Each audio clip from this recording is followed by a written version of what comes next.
wolves and the sheep. Night was settling over the valley when the first howl rose, a long, hollow sound that made every sheep freeze where they grazed. It wasn't the howl itself that terrified them, it was the silence that followed. Because silence meant the wolves were close, watching, measuring. And somewhere in that stillness, a strange idea began to form. The next morning, under a sky the color of cold steel, the wolves approached the meadow openly. No stalking, no pouncing. They walked with their heads low, their tails still, like creatures trying awkwardly to appear harmless. The sheep gathered in a tight circle, trembling as the leader of the wolves stepped forward. "We come," he said, "not for blood, but for peace."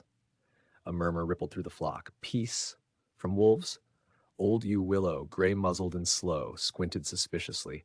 "Peace comes at a price," she said. "What is yours?"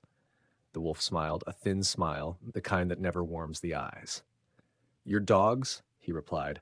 "Send them away. The shepherd's hounds are the cause of all quarrels between us. Without them, there will be no need for fear, no conflict, no chasing in the night, only harmony." Gasps fluttered through the flock. Some sheep whispered, "Maybe it's true. Maybe the dogs cause all the fighting." Others shivered at the thought of nights without their protectors. In the center stood little Briar, the youngest sheep in the meadow, small, soft, and often overlooked. Her legs quivered, but her voice didn't. "That sounds strange," she said quietly. "If peace is what you want, why must we give up something? Why not the wolves?" A few sheep nodded. Old Willow stepped closer.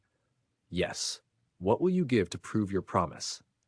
For a heartbeat, the wolves exchanged glances. Their smiles faltered just for a flicker. Then the leader leaned in, his voice a low rumble. "We will give you safety from us." The words hung heavy like winter snow on fragile branches, and suddenly the quiet wasn't peaceful anymore. It was suffocating. Some sheep began to nod, fear clouding their judgment. "Maybe it's worth it," they murmured. "Maybe without the dogs we'll finally be left alone." But Briar stepped forward again, her heart pounding so hard she could hear it in her ears. "Safety you can take away," she said. "Protection we choose to keep." Her voice trembled but didn't break. "The dogs bark because you hunt us. If the dogs leave, nothing stops you." A single breeze blew across the grass, carrying her words through the flock, and as they settled into the minds of every sheep present, something shifted, quietly but permanently. The wolves saw it too, a spark of understanding, a spark of resistance. Their smiles vanished, the leader's eyes narrowed.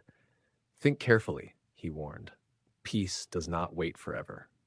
"We don't need peace you control," Willow answered. "We need safety we can trust." And with that, the dog stepped forward, silent, strong, teeth bared not in rage but in readiness. The wolves retreated, slowly at first, then with the grudging speed of predators who understood the hunt was lost. Night fell again. The valley breathed easier, and the sheep learned a truth that echoed like a lantern flame in the dark. Any peace that requires surrendering your protectors is not peace at all. It's an invitation to be devoured. If you enjoyed this story, please like, share, and subscribe to help the channel grow.